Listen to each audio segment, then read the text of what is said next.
Inglaterra y Francia estuvieron en guerra hasta el siglo XIX y la posibilidad de unirlos por un túnel subterráneo despertó la gran polémica, ¿no? El famoso llamado Eurotúnel. Era unir el Canal de la Mancha con 34 kilómetros de ancho, que para que tengas idea tiene 2 veces la medida del Gran Cañón. Y los presidentes en aquel momento, Margaret Thatcher y Mitterrand, se dedicaron a que este proyecto funcionara y ni siquiera aportaron capitales de los estados, sino que decidieron que fuera una inversión privada. Cuando empezó el diseño, imagínate que esto era muy complicado, ¿no? Hacer un túnel abajo del mar que una semejantes distancias y con todo lo que implicaba seguir lo que se llamaba la tiza azul, ¿no? Que era donde habían diseñado ellos, que era el lugar ideal para que el túnel se construyera. 4.000 personas de cada bando, digamos, porque en algún momento esto te generó cierta deportividad, ¿no? Han hecho decir, bueno, a ver, de ingleses y franceses, quién llegaba primero al punto de encuentro. Y también eligieron métodos distintos, ¿no? Los ingleses buscaron gente totalmente profesional, dedicada al tema. Los franceses, por otra parte, decidieron con gente que quizás no tuviera tanta experiencia en el tipo de túneles. Los ingleses utilizaban una máquina que era muy rápida para avanzar, pero tenía un inconveniente, que si aparecía agua en la construcción, la máquina se debía detener. Los franceses tenían una máquina quizás más lenta, pero este problema no lo tenía y seguirían avanzando sistemáticamente. A medida que fue, digamos, encarando la excavación, empezaron a aparecer los problemas por el lado de los ingleses, ¿no? Donde empezó a aparecer el agua y por 9 meses aproximadamente no pudieron evitar que ingresara y esto detuvo bastante las obras.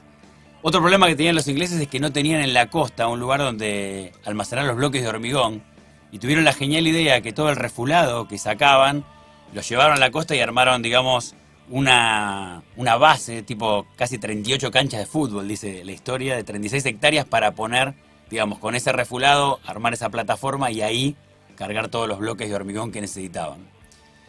La historia se fue complicando, cada vez que accedías más al medio del túnel el oxígeno era menor, había mucho polvo, siempre el riesgo de que se derrumbara, pero lo que sí podíamos escuchar de las personas que trabajaban esto era un gran orgullo, ¿no? Estaban orgullosas de estar en una obra que realmente era una obra que iba a quedar para el confín de los tiempos.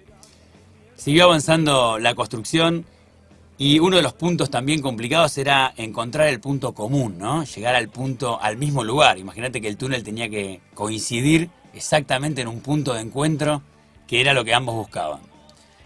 Para terminar con el cuento, primero llegaron los ingleses, después llegaron los franceses y cuando se unió el túnel solo había 40 centímetros de diferencia, cosa que era una genialidad por la dimensión y el tamaño de la obra.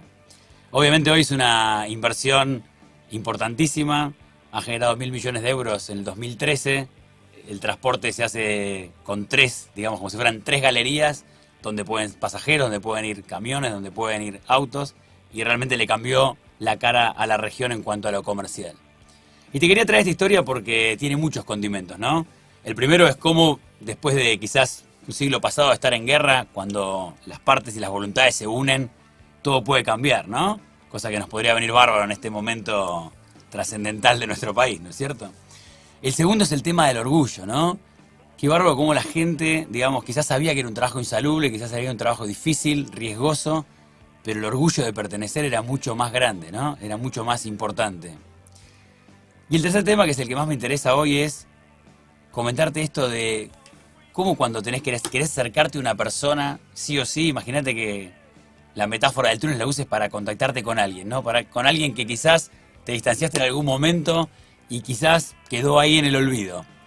Pero en definitiva, cuando realmente tenés la voluntad, la intención, las ganas, aunque aparezca agua en ese intento de acercarte, aunque aparezcan problemas, aunque aparezcan inconvenientes, sí o sí, cuando realmente tenés ganas de conectarte con alguien y en un punto en común, algo va a aparecer, ¿no? Algo va a aparecer que te lleve a volver a conectar.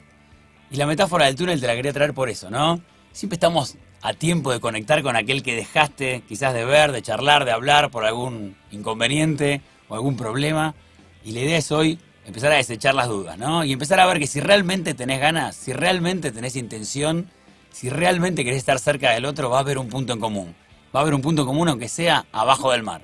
Así que la invitación de hoy es esa, ¿no? Acercarte con aquel que quizás quedó lejos en algún momento, se quedó en otro vagón. Es simplemente conectarte y volver a empezar una relación para que vuelva quizás todo a ser como era antes de aquel conflicto que te alejó.